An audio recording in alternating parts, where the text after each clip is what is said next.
안녕하세요. 모든 시니어가 똑똑해지는 그날까지 함께한다. 똑똑 시니어 TV입니다. 부부 사이의 대화 많이 하시나요? 대화는 인간관계 유지의 필수적인 요소입니다.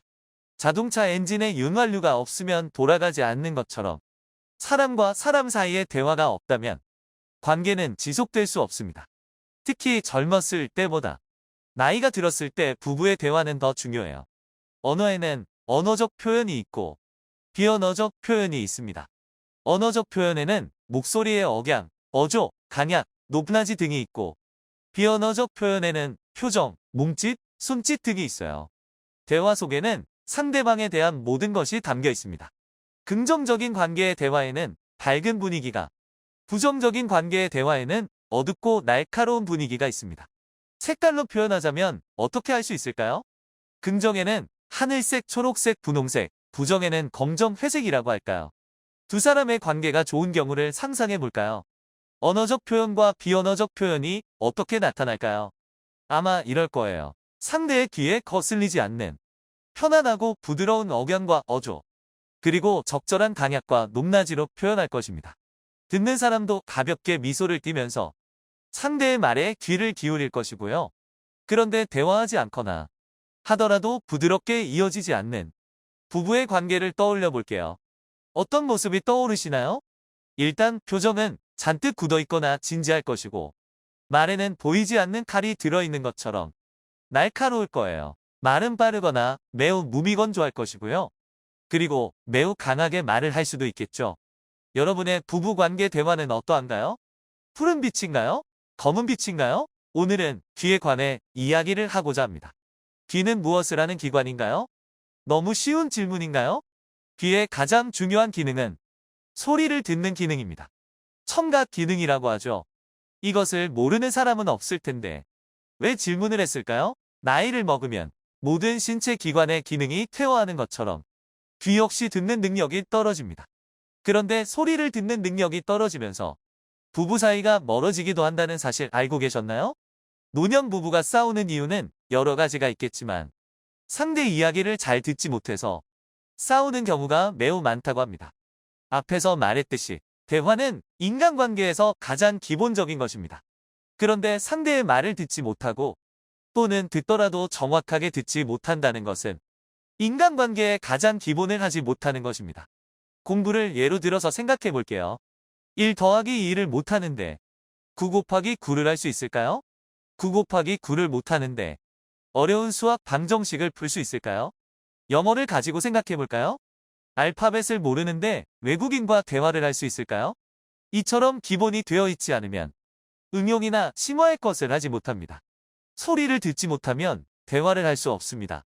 대화는 상대방에게 말을 하고 상대방의 말을 듣고 그것을 다시 돌려주는 상호작용의 활동이니까요.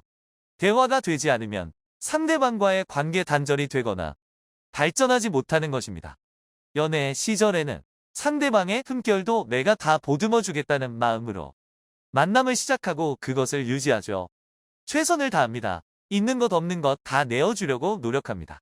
없는 것은 만들어서라도 내놓습니다. 그런데 수십 년 산 부부의 관계에서도 가능할까요? 그래, 이 사람은 부족한 부분이 있지. 그것마저도 남은 생에 내가 다 품고 가야 되는 거라고 생각하는 사람이 얼마나 될까요? 그리 많지 않을 거라고 생각해요. 만약에 이 영상을 보시는 분 중에서 우리 부부는 그런데요 라고 말씀하신다면 엄지척 100개 드립니다. 스스로 뿌듯해 하시면 됩니다. 일단 평균을 넘어선 것은 확실하고 점수로 하자면 1등급일 것 같아요.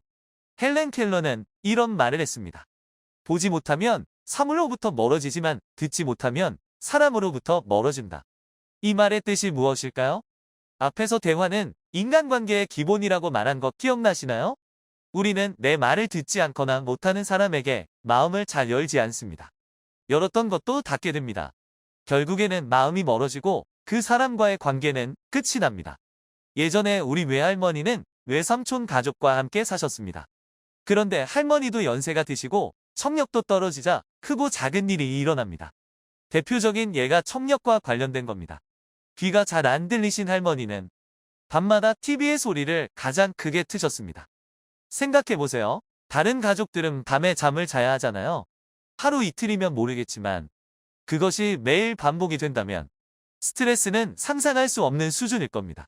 외할머니는 밤새 TV를 틀어놓으시고 결국은 정규 방송이 끝이 나서 지지직거리는 소리가 온 집에 울리면 외숙모가 TV를 끌어오셨습니다. 사람이 잠을 자야 하는데 그러지 못하니 계속 예민해질 수밖에 없겠죠. 친정어머니가 그렇게 해도 싫을 텐데 시어머니가 그러시니 더 힘드셨을 겁니다. 귀가 안 들리는 것은 큰 문제입니다. 귀가 안 들리면 평소 대화에서도 잘 들리지 않으니 크게 말을 주고받게 되고 같은 말을 계속 반복해서 해야 하는 상황이 항상 발생합니다. 결국에는 말을 안 하고 말지라는 생각에 안 하고 마는 악순환이 됩니다.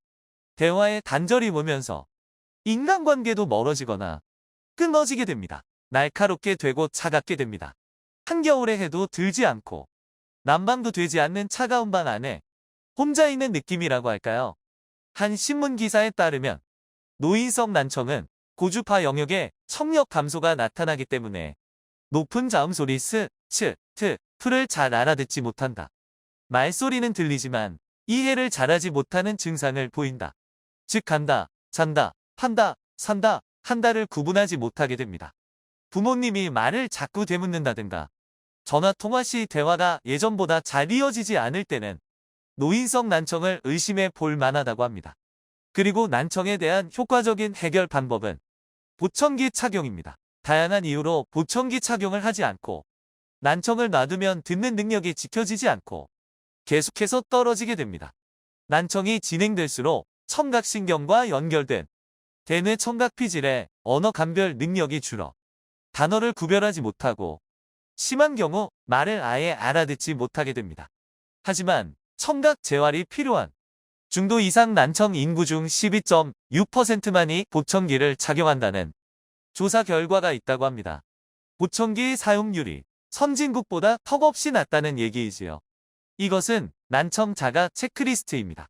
이것을 보고 체크를 해보고 첫 번째 체크리스트에서 3가지 이상의 질문에 해당하면 전문의의 검진이 필요하고 두 번째 체크리스트에서 1개라도 해당하면 난청이 의심된다고 하네요. 여러분은 앞에 체크리스트 결과가 어떻게 나왔나요? 3가지 또는 1가지 이상 나왔나요? 그런데 문제는 결과가 이렇게 나와도 괜찮아 나이 먹으면 다 그렇다 고 생각하면서 병원에 안 가는 것이 문제입니다. 전문의의 진료를 받고서 필요하면 보청기를 착용하면 난청의 문제는 해결할 수 있습니다. 그런데 귀찮다고 돈이 아깝다고 미루다가는 돈보다 더 소중한 것을 잃을 수 있습니다. 사람과의 관계가 끊어질 수 있습니다. 나중에는 억만금으로도 되돌릴 수 없습니다. 새로운 사람과의 관계를 만들려고 하지 마시고 지금 내 주변에 있는 소중한 사람과의 관계를 공고히 하는 것을 우선시하세요. 나의 배우자가 또는 우리 부모님이 이런 것 같다고 하면 꼭 병원을 모시고 가세요. 그것이 노후를 행복하게 보낼 수 있는 길입니다. 앞에서 말한 헬렌 켈러의 이야기를 다시 들려드릴게요.